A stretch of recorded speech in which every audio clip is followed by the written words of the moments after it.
आल India Muslim personal board के मुअज़्ज़ज़ general secretary हज़रत मौलाना शाह फजलुर रहीम साहब मुजद्दिदी दामत बरकातहू, जो हम सबके मखदूम गिरामी भी हैं, मुरब्बी भी हैं और हम सबके मुशफ़िक़ और सरपरस्त भी हैं। अल्लाह ताला ने आपके कांधों पे बड़ी जिम्मेदारी दी है। शुक्र है अल्लाह का कि आपकी जिम्मेदारियों और आपके कामों और आपके दौड़ भाग के दरमियान आपकी पीराना सारी और ज़ौक़ हाइल नहीं हो रहा है। आज का ये बावकार इजलास अपनी मुबारक आंखों से बहुत सारी हस्तियों को देख रहा है।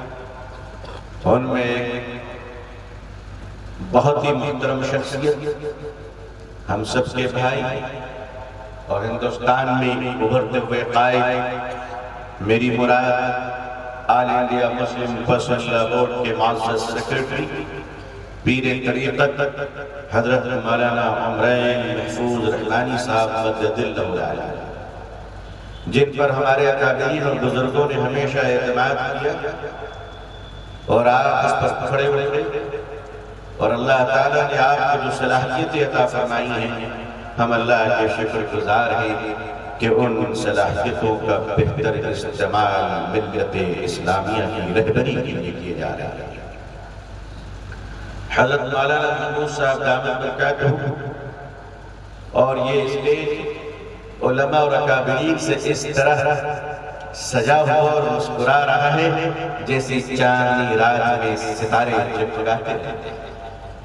हमारे तमाम मुअज़्ज़ज़ उलमाए किराम अकाबरीन, अब सच पूछिए तो असागरीन कहने में डर लगता है, क्योंकि पता नहीं कौन की शॉर्टकट रास्ते से वो भी अकाबिर बन चुके हैं।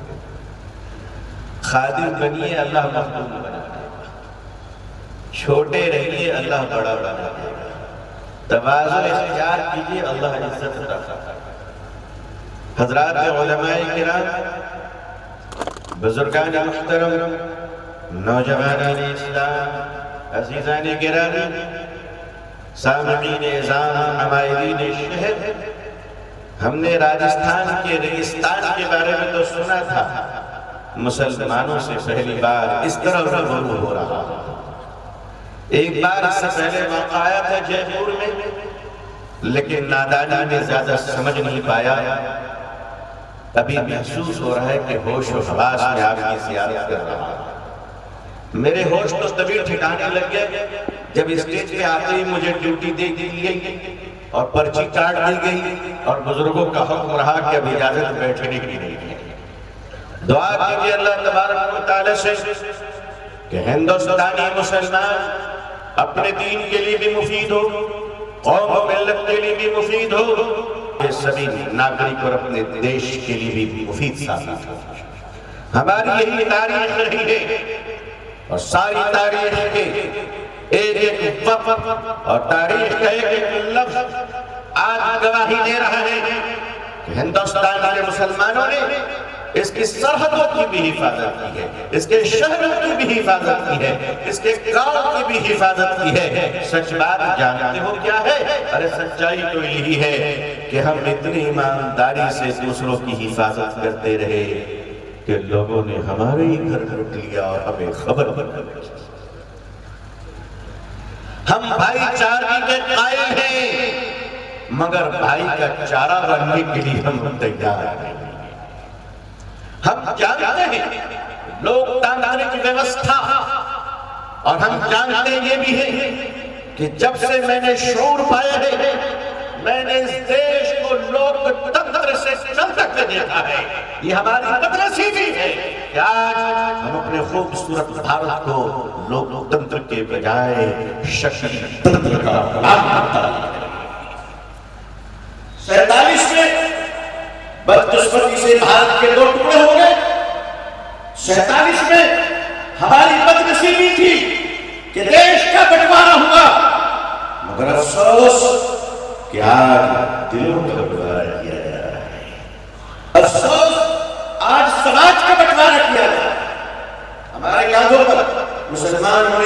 हैसियत से मदरसों के जिम्मेदार, मसाजिद के इमाम, तहरीक और इदारे और तमाम मिल्ली जमातों के जिम्मेदारों के कांधों पे एक एक इमाम और एक एक मुसल्ली के कांधे पे, भारत के एक एक मुसलमान और बच्चे के कांधे पे सिर्फ ये जिम्मेदारी नहीं है कि वो अपने घर की आबरू की हिफाजत करे, उसकी सिर्फ ये जिम्मेदारी नहीं है कि वो अपने जमीन और जायदाद की हिफाजत करे। तुम्हें पता ही नहीं है कि बहैसियत मुसलमान हम पर मजहबी जिम्मेदारी है, हम पर शरई जिम्मेदारी है, हम पर अखलाकी जिम्मेदारी है, हमारा ये धार्मिक कर्तव्य है, हमारा ये सामाजिक कर्तव्य है, हमारी ये मोरल रिस्पॉन्सिबिलिटी है कि जिस तरह हम अपने मस्जिद की हिफाजत करें उसी तरह इस देश के मंदिरों की भी हिफाजत करते रहे। ये हमारी जिम्मेदारी है।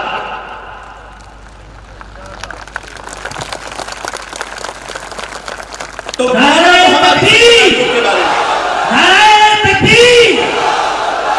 आप ये समझते हैं कि हम अपने जमीन और जायदाद की हिफाजत के लिए आए हैं? हाँ, ये सच है कि तुम समझते हो, सब ध्यान करो।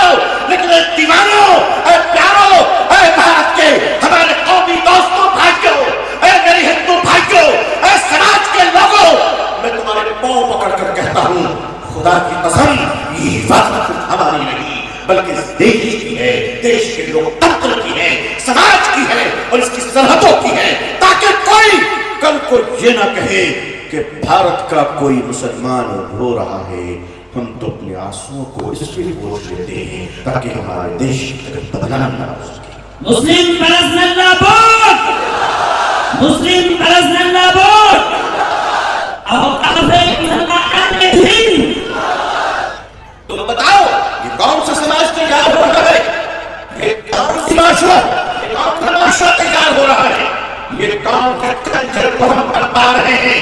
लोगों याद रखना, हज़रत निज़ामुद्दीन औलिया रहमतुल्लाह ने फरमाया था, बेटे, अगर कोई दुश्मन तुम्हारे लिए रास्तों में कांटे बिछाए तो जवाब में तुम भी कांटे मत बिछाना।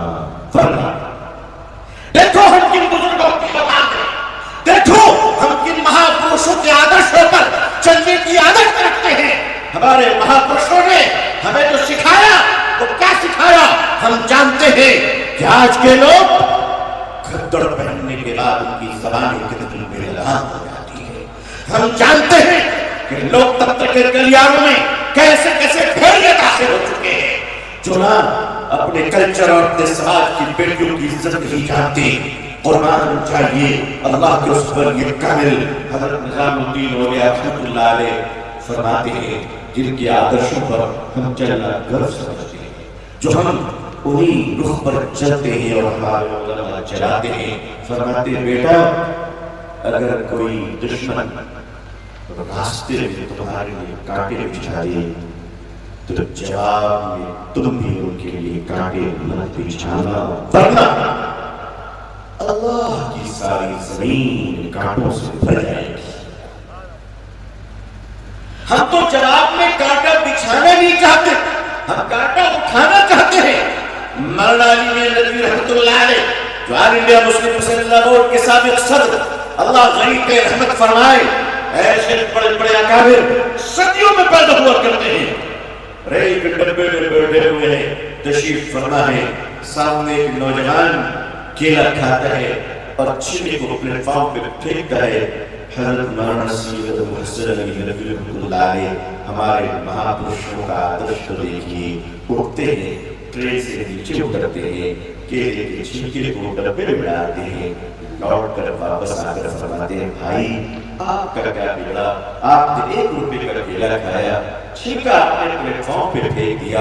अगर हमारा कोई भाई, चाहे वो मुसलमान हो, हिंदू भाई हो, सिख भाई हो, बौद्ध भाई हो, जैन भाई हो, क्रिश्चियन भाई हो, मुसलमान भाई हो, किसी के भी पांव पड़ते और वो फिसल जाता, कमर की हड्डी 4 महीने पड़ा रहता, उसके घर वाले भूखे रहते, बताओ इस पाप का जिम्मेदार कौन होगा? ये मुसलमानों को हमारे बुजुर्गों ने आदर्श दिए, ये सबक हमें पढ़ा है। अल्लाह के प्यारे रसूल सल्लल्लाहु अलैहि वसल्लम रास्ते से तशरीफ ले जा रहे हैं, रास्ते में तकलीफ देने वाली चीज नजर आती है, आपने अपने हाथों से उठाया और किनारे रख दिया और फरमाया लोगों सुन लो। उस वक्त सहाबा की जमात थी। फरमाया कि रास्तों से तकलीफ देने वाली चीजों को हटा दिया करो, गुजरने वालों की तरफ से सदका करने का सवाब मिलेगा।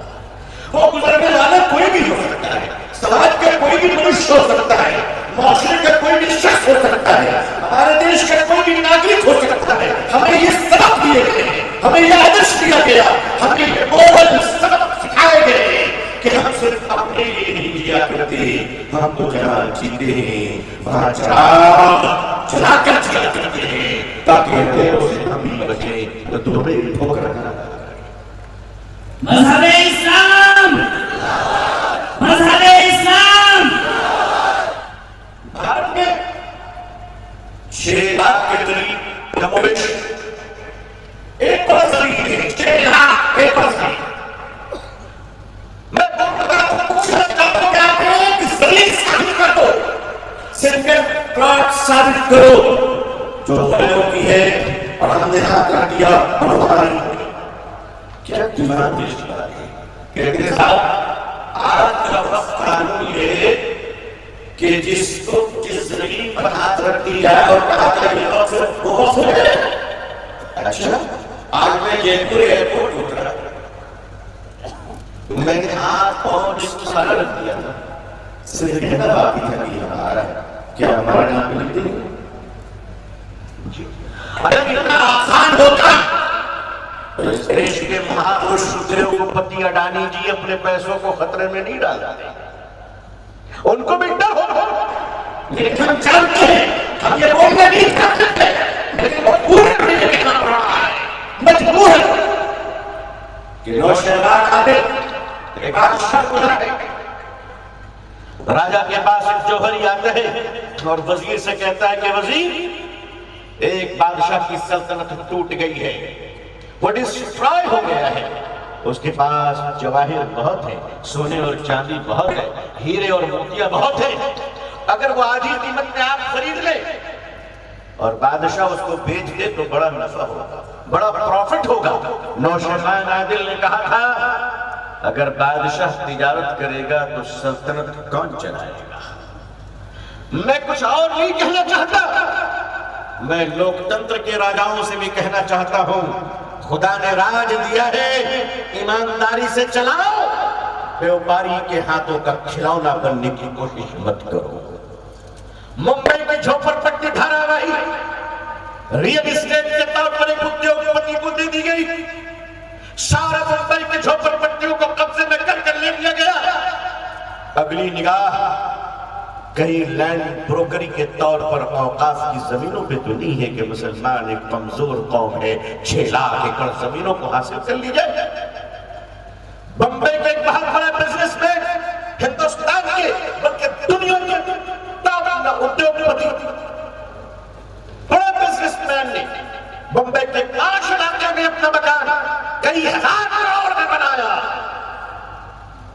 वह बोर्ड के एक सीईओ साहब ने इंकशाफ किया कि ये जमीन वक्फ की है, तो जमीन तो मौजूद है, सीईओ साहब कहाँ गए ये हमें पता नहीं, होंगे अच्छे ही होंगे इंशाअल्लाह। इस तरह से चीजें हो रही है। आप कहते हैं कि वक्फ बोर्ड में मैं एक्सेप्ट करता हूं, लेकिन माफ कीजिएगा हमारे देश की बदनसीबी है कि चाहे मौलाना साहब या पंडित जी हो, करप्शन के रिसेप्शन से ही गुजर कर जाना होता है। रिसेप्शन के बगैर तो कोई दरवाजा भी नहीं। मैं तो चाहता हूं कि वक्फ बोर्ड क्यों, ट्रांसपोर्ट डिपार्टमेंट भी करप्शन से पाक हो, रेवेन्यू डिपार्टमेंट भी करप्शन से पाक हो, एक्साइज डिपार्टमेंट भी करप्शन से पाक हो, वाटर डिपार्टमेंट भी करप्शन से पाक हो, कॉर्पोरेशन भी करप्शन से पाक हो। एक करप्शन सिर्फ वक्फ बोर्ड में आपको नजर आता है। बहुत शुक्रिया आपकी मोहब्बतों के लिए, बड़ा बहुत शुक्रिया आपके प्यार के लिए, लेकिन महाशय हम तो सिर्फ अपना नहीं सोचते, हम तो चाहते हैं कि करप्शन का राज पूरे देश से ही खत्म हो जाए। जहां जहां करप्शन है क्या वहां वहां कोशिशें की जा रही है। वक्फ का कानून, हिंदुस्तान सेंट्रल वक्फ एक्ट बनकर कई साल हो गया, लेकिन माफ कीजिएगा मैं अपनी सरकार से नहीं बोलूं तो किससे बोलूं। मैं बार बार बोलूंगा, हमारी अपनी चुनी हुई सरकार, हम बार बार बोलेंगे, आप नहीं सुनेंगे, फिर भी हम बोलेंगे, इसलिए कि आप इस देश की सरकार है, हम आपकी प्रजा है, अपनी बात को आपके सामने रखेंगे और हमें रखना चाहिए कि जब 2 सालों से सेंट्रल वक्फ कमेटी में कोई एक मेंबर नहीं है, तो मैं पूछना चाहता हूं कि ये वक्फ अमेंडमेंट बिल तैयार किसने तैयार किया, कौन बनाया, किसने गुजारिश की थी कि वक्फ एक्ट बिल बनाया जाए? एक भी मेंबर नहीं, बल्कि मुझे कह देने दीजिए कि इसमें एक भी मुसलमान शामिल नहीं है।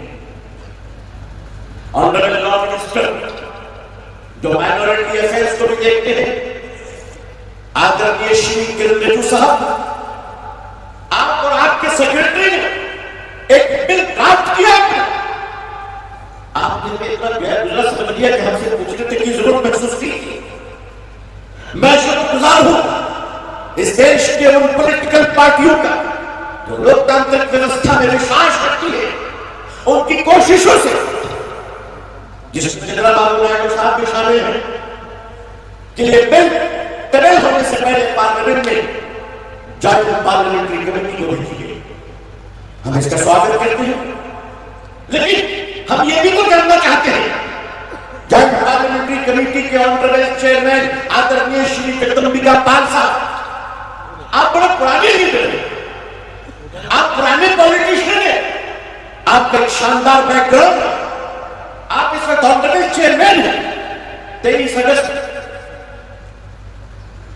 अगस्त की तारीख all India Muslim personal board के मास्टर जनरल सेक्रेटरी हजरत मौलाना शाह इब्राहिम मुजद्दिदी साहब दामद बरकातहू की क़यादत में जेपीसी से पहले मुलाकात अगर किसी ने की थी तो all India Muslim personal board एक वफ्द ने बुलाया था।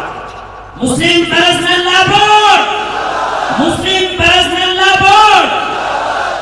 हमने उस दिन आदरणीय श्री जगदम्बिका पाल साहब से ये गुजारिश की, अपनी तहरीर पेश की हजरत ने हमारे, और ये कहा कि आपको एक मौका मिला है इंसाफ करने का, आपको एक मौका मिला है हमारी जायदादों के तहफ्फुज़ का, आपको एक मौका मिला है भारत सरकार को, भारत सरकार के सामने हमारे जज्बात को रखने का। आपने अच्छी सैंडविच भी खिलाई थी, हम उसके लिए भी शुक्रिया अदा करते हैं। आपने बड़ी प्यारी चाय पिलाई, हम उसके लिए भी शुक्रिया अदा करते हैं। बल्कि आपने तो फरमाया कि चिकन ये सैंडविच भी हलाल है, हम ये कहने के लिए भी शुक्रिया अदा करते हैं, क्योंकि इस दौर में हलाल को हलाल कहने के लिए भी जिगर चाहिए, और वो जिगर आदरणीय श्री जगदम्बिका पाल साहब के पास है। और आपने हमें वादा किया कि हमारे रहते हुए आपको मायूसी नहीं होगी। मोहतरम, हम तो सिर्फ आपसे पूछना चाहते हैं कि जब मामला हमारा है, मरीज हम हैं, तो इलाज दूसरों का क्यों किया जा रहा है? जब दवाएं हमें देनी है तो कैप्सूल और इंजेक्शन दूसरों को क्यों दिया जा रहा है? जब वक्त की जमीनों के स्टेक होल्डर हिंदुस्तान के मुसलमान हैं, तो मशवरा दूसरों से आखिर क्यों लिया जा रहा है? हमारे आंगन में दूसरों का क्या काम हो गया? हम एक दूसरे के दुख सुख में शामिल है, ये सच है। ये समाज, ये देश एक परिवार की तरह है, ये भी सच है। हम इसलिए नहीं कह रहे कि हमें हिंदू भाइयों से कोई तकलीफ है, नहीं, बिल्कुल नहीं। हमें तो इस देश में हिंदू भाइयों के साथ जीना भी है, और इसी देश में रहना है, और इसी देश में हमारे भविष्य है। हम तकलीफों के साथ नहीं चला करते, हम मोहब्बतों के साथ चला करते हैं। हम बदबुओं को मिटाकर खुशबुओं को जला, हम तो सिर्फ ये जानना चाहते हैं कि पूरी की मंदिर हो या टेम्पल हो या फिर बड़े बड़े मठाधीश देवस्थान या आंध्र प्रदेश के हो, इन सारे जो बड़े बड़े मंदिर हैं, वहां जो लाखों एकड़ जमीनें दान में दी गई है, वो महफूज रहनी चाहिए, सुरक्षित रहनी चाहिए, और किसी मुसलमान को यह अधिकार नहीं है कि उन जमीनों पर उंगली उठाए। हम तो यही चाहते हैं कि आपके घर में कोई दूसरा पांव ना डाले, और हमारी खिड़कियों में भी कोई दूसरा न डाले। औकाफ इस्लाम, औकाफ इस्लाम। इसका मतलब ये थोड़ी है कि हम हिंदू भाई और मुसलमान भाइयों में बंटवारा चाहते हैं। अरे हमारी क्या औकात है, जो चाहते थे बंटवारा वो बट गए देश ये, और ये रहेगा इंशाअल्लाह। इंशाअल्लाह इंशाअल्लाह हम इस देश में अपने हिंदू भाइयों के एहसानात को भुला नहीं सकते, हम भुला नहीं सकते।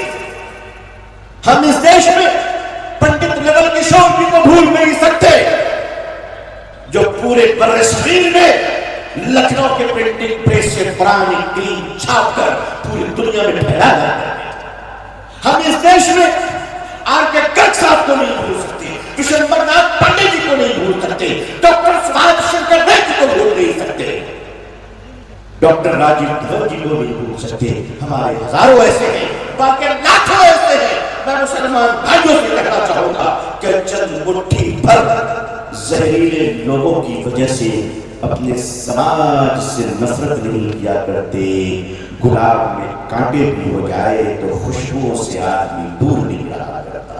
गंगा जमनी तहजीब, गंगा जमनी तहजीब, हिंदू मुस्लिम इत्तेहाद, आई हिंद, ऑल इंडिया मुस्लिम पसंद वोट शुरू के दिनों से हर मामले में हमारे हिंदू भाइयों के जो शहीद लोग हैं, ठीक टाइम है, उनके मशवरों से समाज के ताने बाने को आगे बढ़ा रहे हैं। लेकिन जाहिर है कि जहां शरीयत की बात है, जहां पर्सनल लॉ की बात है, जहां नमाज पढ़ने और पढ़ाने, उसके तरीके, शादी ब्याह, विरासत की तकसीम, जनाजा, इसमें हमें जाहिर है कि हमारे सामने हमारी शरीयत है और शरीयत हमारी हकम है, और उस शरीयत को बयान करने वाली जमात हमारे मुअज़्ज़ज़ उलमाए किराम हैं। अल्लाह इस जमात को हमेशा सलामत रखे। इनके रहते हुए की रहनुमाई में चल रहे हैं, लेकिन हमारी शरीयत ने हमें यह तालीम नहीं दी है कि तुम अपने मजहब पर चलते हुए दूसरों के मजहब की तौहीन करो। लेकिन माफ कीजिएगा, मुझे अफसोस है कि हमारे इस देश में जहां हजारों वो पवित्र माएं जिनके कोख से जन्म लेने वाले महापुरुषों को ये देश महात्मा गांधी के नाम से जानता है, ये देश सरदार पटेल जी के नाम से जानता है, ये देश एपीजे अब्दुल कलाम जी के नाम से जानता है। उस महापुरुष के देश में ऐसी माएं भी है कि जिनके कोख से कुछ ऐसे जहरीले बेटे और बेटियां भी जन्म ले रहे हैं, जो खड़े होकर दुनिया के सबसे बड़े महापुरुष हज़रत मोहम्मद रसूलुल्लाह सल्लल्लाहु अलैहि वसल्लम की शान में वो गंदगियां बकते हैं, वो गलाज़त करते हैं, वो गुनाह करते हैं, वो पाप की बातें करते हैं। मुझे माफ कीजिएगा, हमें तो तकलीफ होनी स्वाभाविक बात है, क्योंकि हम अपने माँ बाप से ज्यादा, अपने घर बार से ज्यादा, अपनी औलाद से ज्यादा, अपने बीवी बाल बच्चों से ज्यादा, अपने ताज और तख्त से ज्यादा, अल्लाह के बाद अगर किसी के दीवाने हैं, किसी पर मर मिटने का जज्बा रखते हैं, तो वो इस जमीन पर हज़रत मोहम्मद रसूलुल्लाह सल्लल्लाहु अलैहि वसल्लम के सिवा कोई दूसरा नामूसे रिसालत, नामूसे रिसालत, मोहम्मद अरबी सल्लल्लाहु अलैहि वसल्लम, मोहम्मद अरबी। लेकिन अफसोस की बात है कि हमें ये मदरसों में पढ़ाया जाता है कि जब तुम दूसरे धर्मों का नाम लो तो उन्हें महापुरुष कहो, उन्हें पुरुषोत्तम जी कहो। हम आज तक जब नाम लेते हैं तो इस तरह नाम लेते हैं कि मर्यादा पुरुषोत्तम, मर्यादा पुरुषोत्तम। जब श्री राम जी का नाम लेना होता है तो मर्यादा पुरुषोत्तम कहते हैं, इज्जत से नाम लेते हैं, इसलिए कि हमें यह सिखाया गया है कि सही मुसलमान वो है जो अपने धर्म पर चलता हुआ दूसरों के धर्म का सम्मान करना सीखता है।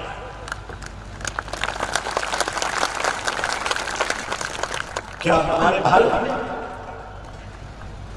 यही उम्मीद क्या हम दूसरे भाई बहनों से नहीं कर सकते? क्या हम अपने देश में, यह देश जो महापुरुषों का देश है, सूफी संतों का देश है, जहां आदर और सम्मान सिखाया गया, ये वो देश है जहां मां का सम्मान, बीवी के सम्मान, बहन के सम्मान, भाइयों का सम्मान, बुजुर्गों का सम्मान, धर्म का सम्मान, समाज का सम्मान सिखाया गया। आज अगर उस समाज में कोई धार्मिक चोला पहनकर किसी भी महापुरुष के शान में गुस्ताखी करता है तो मुझे माफ कीजिएगा, मुझे कभी कभी शक होता है कि ये भारत का नागरिक नहीं, शायद किसी दूसरे देश का मुखबिर और एजेंट मालूम होता है।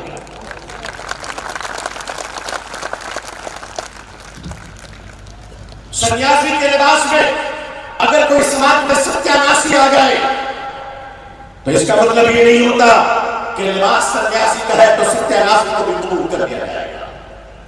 अगर चोर पुलिस की वर्दी भी पहन कर आएगा तो वह चोर ही होगा और उसकी सजा वही तय की जाएगी जो चोर की सजा तय की जाएगी।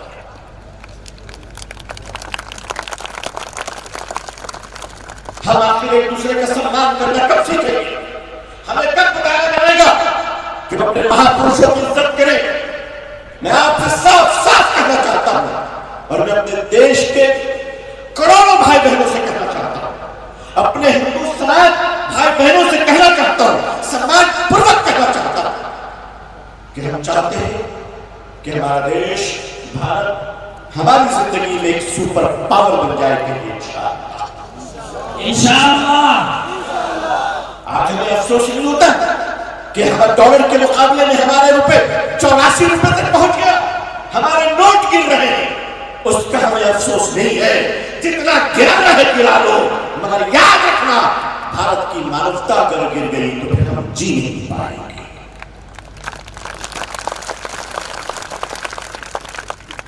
इस तरह से देश में दूसरे लोग हमारा मजाक उड़ाए, दूसरे लोग हमसे पूछे देश में क्या हो रहा है, एक झूठ और फैलाई जाएंगे कि नंबर 2 डिफेंस के बाद सबसे ज्यादा प्रॉपर्टी मुसलमानों के पास है।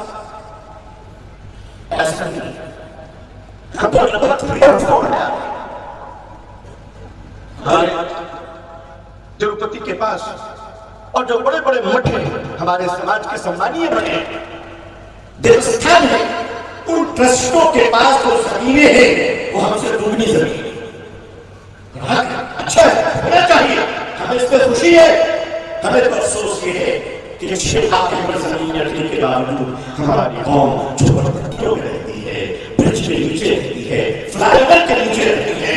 हम उन जमीनों का इस्तेमाल सही से नहीं कर सके। हमें उम्मीद थी कि भारत सरकार हमारे पैट्रन और हमारे गार्जियन होने की हैसियत से हमारे जमीन की लूटमार को खत्म करेगी, लूटी हुई जमीनों को वापस दिलाएगी और वो करोड़ों मुसलमान झुग्गी झोपड़ियों में रह रहे हैं, फ्लाईओवर के नीचे रह रहे हैं, ब्रिज के नीचे रह रहे हैं, शायद उनके लिए अच्छे मकानात बना कर दिए जाते ताकि हर घर से पैदा होने वाला बच्चा पढ़ लिख कर इस देश का APJ अब्दुल कलाम, इस देश का शेखुल इस्लाम बनता, इस देश का शेख हिंद बनता।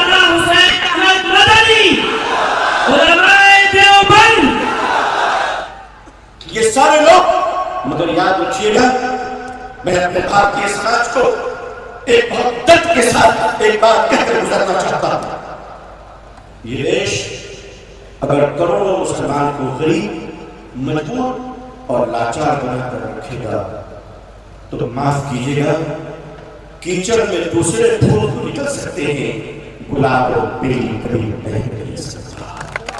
Hindustan, Hindustan, democracy of Hindustan. इसलिए बात देश हित में है कि दूसरे भाई भी तरक्की करें और इस देश के मुसलमान भी तरक्की करें। करोड़ों भारतीय आज गल्फ में पैसे कमाते हैं, डॉलर हमारे देश में आ रहा है। कितने गर्व की बात है, कितने फख्र की बात है। जो अरब के देशों में हमारे हिंदू भाई मुसलमान भाई रहते हैं, अल्लाह उन सबको सलामत रखे, उनके परिवार को अल्लाह कुशल मंगल रखे। लेकिन उसी के साथ साथ ये भी हमारा कर्तव्य है कि हमारा देश भारत भिखारी मुक्त हो, कोई मांगने वाला सब इस देश को देने वाला बन जाए इंशाअल्लाह।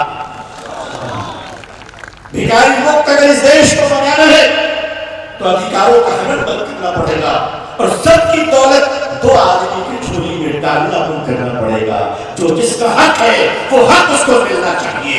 लूट मार बंद करो, बैक डोर से दूसरों की जमीनें छीन कर किसी व्यापारी को लेना बंद करो। ये देश देशवासियों का है, इस देश में हिंदू भाई मुस्कुराएंगे, हमें भी साथ में मुस्कुराने में मजा आएगा।